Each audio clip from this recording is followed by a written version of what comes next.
Assalamualaikum warahmatullahi wabarakatuh. Perkenalkan, nama saya Rafika Ayu Sophia. Di sini saya akan memaparkan hasil kerja saya yang berdasarkan angket DCM daftar cek masalah yang saya sebarkan di SMK Negeri 5 Telkom Banda Aceh. Sebelumnya, terima kasih kepada dosen pembimbing saya, yaitu Ibu Zahra Nelisa SPD MID dan Ibu Jamilah Aini Nasution SPD dan MPD. Nah, di poin pertama di sini saya akan menjelaskan tentang merumuskan rasional, di mana paradigma bimbingan dan konseling dewasa ini lebih berorientasi pada pengambilan potensi, kebutuhan, dan tugas perkembangan serta pemenuhan kebutuhan dan tugas-tugas perkembangan tersebut. Nah, alih-alih memberikan pelayanan bagi peserta didik yang bermasalah, pemenuhan perkembangan optimal dan pencegahan terjadinya masalah merupakan fokus dari pelayanan bimbingan dan konseling. Atas dasar pemikiran tersebut, maka pengenalan potensi peserta individu merupakan kegiatan urgen awal layanan bantuan. Dan yang kedua itu, saya akan menjelaskan tentang dasar hukum, di mana dasar hukum ini ada 9. Yang pertama itu pelayanan bimbingan konseling sebagai salah satu pendidikan yang harus diperoleh semua peserta didik, termuat dalam Undang-Undang Republik Indonesia tahun 89, nomor 89 tahun 1989 tentang Sistem Pendidikan Nasional dan Peraturan Pemerintah nomor 28 tahun 1990 tentang Pendidikan Dasar dan nomor 29 tahun 1990 tentang pendidikan menengah. Nah, adapun yang ketiga, konselor sebagai salah satu jenis tenaga kependidikan dalam Undang-Undang Republik Indonesia nomor 20 tahun 2003 tentang Sistem Pendidikan Nasional. Nah, pada bab 1 pasal 1 angka 6 dinyatakan bahwa pendidikan adalah tenaga kependidikan yang berkualifikasi sebagai guru, dosen, konselor, pamong belajar, widya suara, tutor, instruktur, fasilitator, dan sebutan yang sesuai dengan kekhususannya serta berpartisipasi dalam penyelenggaraan pendidikan. Nah, yang keempat itu ada pelayanan konseling yang merupakan bagian dari kegiatan pengembangan diri, telah termuat dalam struktur kurikulum yang ditetapkan dalam paradigma Peraturan Menteri Pendidikan Nasional Republik Indonesia tahun nomor 22 tahun 2006 tentang standar isi untuk satuan pendidikan dasar menengah. Yang kelima, ada beban kerja guru bimbingan dan konseling. Guru bimbingan dan konseling atau konselor pada dasarnya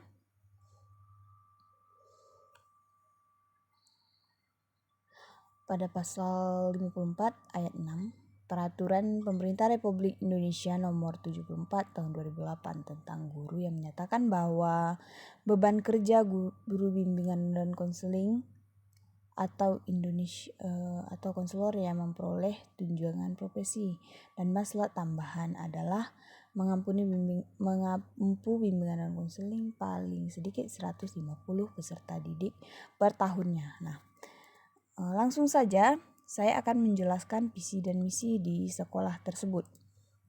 Visinya adalah berakhlak mulia, unggul, inovatif, berwawasan iptek dan dalam bingkai Islam.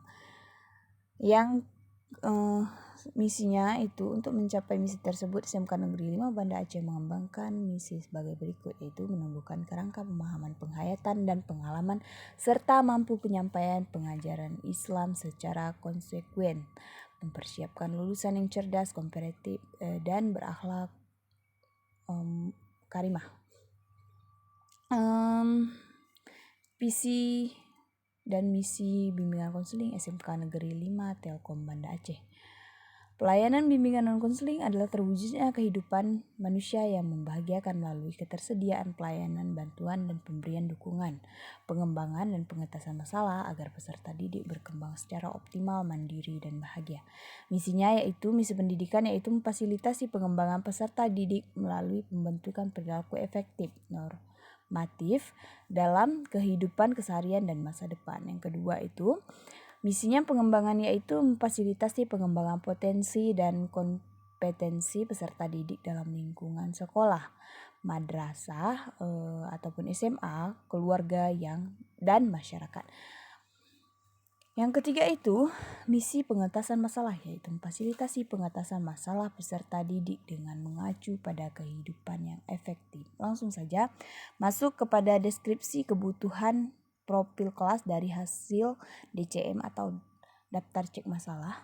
Saya tidak mengurutkan daftar cek masalahnya karena saya mengambil persentasenya mulai dari tinggi, sedang, dan rendah. Yang pertama saya akan menjelaskan dari pernyataan 41 yang hampir tidak mempunyai waktu luang untuk bermain. Jumlah responden yang memilihnya adalah 18 orang, presentasinya 1,6%, prioritas tinggi. Nah, di mana bidang layanannya ada pribadi, sosial, belajar, dan karir. Dan pada bidang pribadi ada 401 yang 401 dan sosialnya ada 299, belajarnya ada 268 dan karirnya ada 153. Di dalam ini termasuk dalam prioritas tinggi. Nah, selanjutnya ada yang sedang dengan nomor urut 116, mudah merasa malu. Ada yang memilih 16 orang, presentasi 1,4% dan itu termasuk kategori sedang. Selanjutnya ada yang rendah, ada nomor urut 28, tidak tahu bagaimana cara menambah beasiswa yang memilih ada 8 orang dengan presentasi 0,7%, termasuk dalam kategori rendah. Adapun profil peserta didik dengan nomor urut 1, kode K3 Muhammad Audrey, jenis kelamin laki-laki, jumlah 107, persentase 48,64. Dan yang kedua ada dengan kode K5 dengan nama Meisya Sulanga Putri, jenis kelamin perempuan, jumlah 106, persentase 48,18. Selanjutnya ada berdasarkan yang paling rendah yaitu Dinda Laina, berjenis kelamin perempuan dengan jumlah 5, persentase 2,27. Nah, dapat kita ketahui berdasarkan profil kelas dan profil peserta didik dari hasil DCM di atas, permasalahan tertinggi terdapat pada bidang pribadi sebesar 35,77%, diikuti bidang sosial bersebesar 20,42%, bidang belajar sebesar 23,90%, dan pada bidang karir sebanyak 13,64%. Adapun butir masalah yang paling tinggi adalah tentang hampir tidak memiliki waktu luang untuk bermain, yang dipilih oleh 18 orang peserta didik. Yang kedua diikuti oleh masalah tentang saya ingin mempunyai uang sendiri, sebanyak 18 orang peserta didik. Yang ketiga diduduki oleh masalah tentang mengharapkan mendapat beasiswa, sebanyak 16 orang peserta didik. Sementara peserta didik yang paling banyak memilih item masalah adalah Muhammad Audrey dengan butir 107 butir dan Meisya Sulanga Putri 106 butir, Muhammad Bani 97 butir, dan keempat Yusrawati 81 butir. Peserta didik yang paling sedikit memilih adalah Dinda Laina sebanyak 51 butir. Nah, di dalam rumusan kebutuhan itu ada bidang layanan pribadi dengan nomor 41. Asesmen kebutuhan daftar DCM-nya hampir tidak mempunyai waktu luang untuk bermain. Rumusan kebutuhannya adalah rumusan kemampuan untuk mengatur waktu luang. Nah, selanjutnya ada nomor urut 31. Saya ingin mempunyai uang sendiri. Nah, rumusan kebutuhannya kemampuan untuk mengatur keuangan pribadi. Baik, di sini saya akan melanjutkan sosial, yaitu dengan nomor urut 116, mudah merasa malu. Rumusan kebutuhannya ialah meningkatkan rasa percaya diri, optimis, dan bersosial. Nah, selanjutnya ada dilarang berpacaran. Nah, rumusan kebutuhannya orang tua ingin anaknya baik-baik saja. Bidang layanan belajar ada nomor 193, sering khawatir kalau mendapatkan giliran. Rumusan kebutuhannya persiapan diri lebih matang. Nah, selanjutnya ada 181, pelajaran di sekolah terlalu berat. Rumusan kebutuhannya menganggap pelajaran itu tidak berat. Nah, selanjutnya ada 166, peraturan sekolah terlalu menekan saya. Rumusan kebutuhannya tidak tertekan dengan peraturan sekolah. Yang terakhir ada karir dengan nomor 203, ingin melanjutkan sekolah tetapi juga ingin bekerja. Rumusan kebutuhannya memperoleh bahan bantuan informasi beasiswa. Dan 208, ingin mengetahui bakat dan kemampuan yang dimiliki. Rumusan kebutuhannya memahami potensi dirinya. Seperti itu. Selanjutnya ada rumusan tujuan. Nah, pada bidang layanan pribadi, nomor 41, dengan asesmen kebutuhan hampir tidak mempunyai waktu luang. Rumusan tujuan layanannya adalah peserta didik dan konseling memiliki kemampuan untuk mengatur waktu luang. Seperti itu. Lanjut. Di dalam sosial ada mudah merasa malu. Rumusan rumusan tujuan layanannya, peserta didik atau konseling memiliki rasa percaya diri dalam bersosial. Yang dibelajarnya sering khawatir kalau mendapat giliran. Peserta didik atau konseling mempersiapkan diri untuk mengurangi kekhawatirannya. Dan yang terakhir ada tentang karir. 204, bagiku sukar untuk menetapkan pilihan perguruan tinggi. Peserta didik atau konseling mampu menentukan pilihannya ke depan.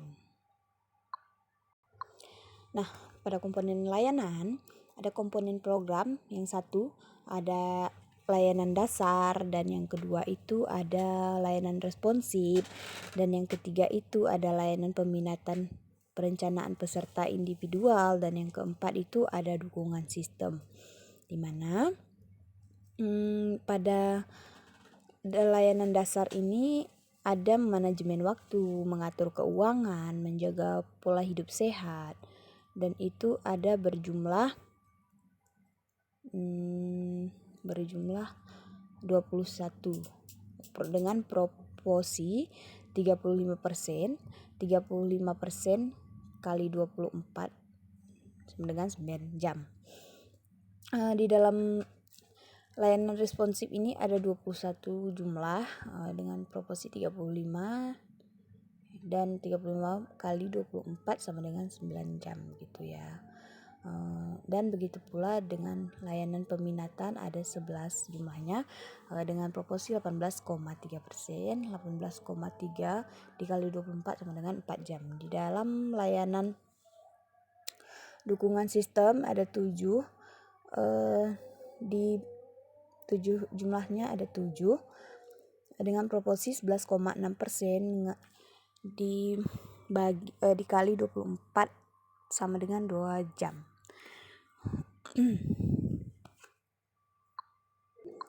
Selanjutnya di sini saya akan menjelaskan tentang pengembangan tema atau topik. Nah, di mana pada bidang layanan pribadi ada rumusan kebutuhan tentang kemampuan untuk mengatur waktu luang. Nah, tujuan layanannya adalah peserta didik atau konseling memiliki kemampuan untuk mengatur waktu luang, di mana topik atau tema materinya yaitu memanajemen waktu. Selanjutnya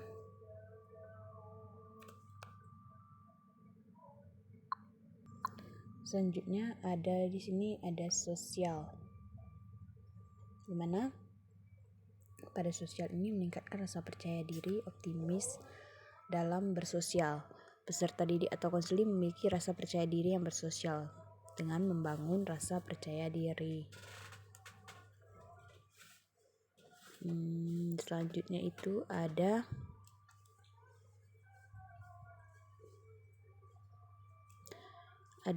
belajar.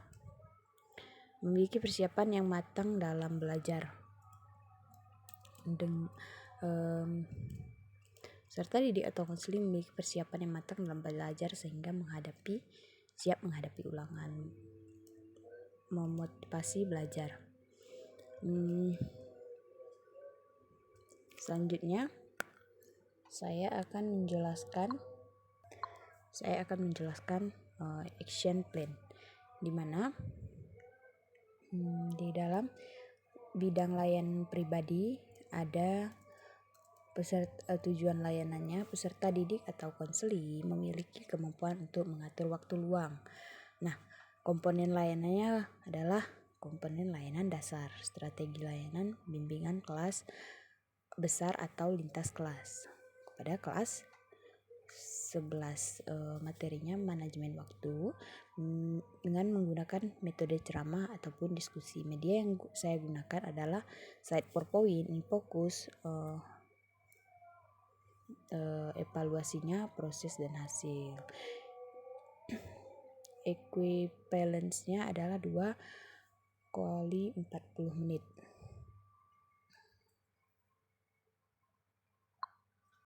Selanjutnya saya akan menjelaskan tentang program semester yang A ada persiapan, bidang bimbingan ada bidang bimbingannya itu ada pribadi, sosial, belajar dan karir.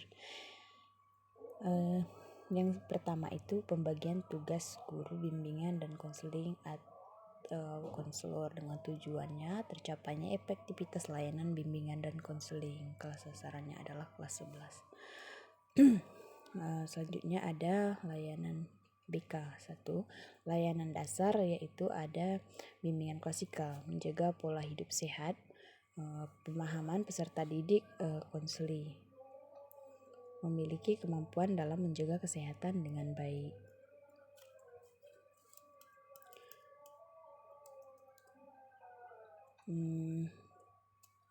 Selanjutnya saya akan membuat RPL, dan RPL ini adalah rencana program layanan bimbingan dan konseling bimbingan klasikal, di mana rencana pelayanan RPL saya bimbingan klasikal semester ganjil tahun 2021 yang menggunakan komponen layanan dasar, bidang layanan sosial, topik atau temanya membangun rasa percaya diri. Kelasnya kelas 11 semester ganjil. Alokasi waktunya 2 kali 40 menit, di mana tujuan layanan peserta didik atau konseling dapat memahami pentingnya rasa percaya diri. Nah, yang kedua, peserta didik atau konseling dapat memahami ciri-ciri dan manfaat orang yang mempunyai rasa percaya diri. Yang ketiga, peserta didik atau konseling dapat memahami proses pembentukan rasa percaya diri. Yang keempat, peserta didik atau konseling dapat memahami atau membangun rasa percaya diri. Metode atau alat yang saya gunakan adalah ceramah dan curah pendapat serta tanya jawab. Alat atau medianya adalah LCD, PowerPoint, dan membangun rasa percaya diri. Langkah-langkah kegiatan layanan ini di tahap awal atau pendahuluan. Yang pertama, memberikan salam atau sapa dengan penuh semangat dan keakraban kepada peserta didik. Kemudian mengajak mereka atau peserta didik untuk mengawali kegiatan dengan berdoa. Dan yang kedua itu adalah guru BK memberikan pengantar singkat tentang tujuan layanan bimbingan dan konseling. Yang ketiga, membina hubungan dengan baik peserta didik serta membuat suasana kegiatan menjadi lebih semangat, bergairah, diawali dengan ice breaking, mencairkan kebekuan yang ada dalam kelas supaya mereka tidak terlalu tegang ketika menyampaikan sesuatu seperti itu. Di tahap inti, guru pembimbing menanyakan media slide PowerPoint yang berhubungan dengan materi layanan tersebut. Apakah siswanya paham atau tidak, atau ada yang perlu ditanyakan seperti itu. Dan peserta didik memperhatikan penjelasan materi yang saya berikan, mengajak peserta didik berdialog interaktif tentang contoh penerapannya. Nah, setelah itu peserta didik memperhatikan mengamati tampilan video yang saya berikan dengan tema membangun rasa percaya diri. Selanjutnya saya mengajak pendapat atau tanya jawab setelah peserta didik melihat tayangan video tersebut. Nah, selanjutnya guru BK dari tahap penutupan, guru BK atau saya mengajak peserta didik melakukan refleksi atas kegiatan yang telah dilakukannya. Selanjutnya guru BK mengajak peserta didik untuk mampu membangun rasa kepercayaan diri. Selanjutnya saya akan menyampaikan materi layanan yang akan datang dan mengakhiri kegiatan dengan berdoa dan salam. Selanjutnya, evaluasi proses. Guru BK di sini memperhatikan atau saya memperhatikan proses layanan yang serta melakukan refleksi dari kegiatan layanan klasikal tersebut menggunakan lembar observasi begitu. Selanjutnya, dalam evaluasi hasil, peserta didik mengisi angket evaluasi yang telah mengikuti kegiatan layanan kelas IKAL, antara lain suasana yang dirasakan, pentingnya topik yang dibahas, dan cara penyampaiannya bisa melalui Google Form. Selanjutnya, di dalam tahap terakhir, saya akan menjelaskan inti dari materi yang telah saya sampaikan tersebut. Bagaimana agar rasa percaya diri itu muncul, dan bagaimana dapat mengolah rasa percaya diri itu. Bagaimana agar percaya diri itu bertumbuh kembang dalam diri sendiri maupun di dalam diri siswa tersebut begitu.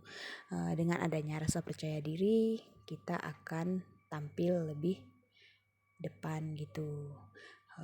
Dengan adanya rasa percaya diri, kita akan mampu bergaul atau bersosial dengan teman-teman kita, baik teman sebaya maupun adik-adik ataupun abang atau kakak seperti itu. Mungkin sekian dari saya. Saya akhiri, wabillahi taufiq wal hidayah. Assalamualaikum warahmatullahi wabarakatuh.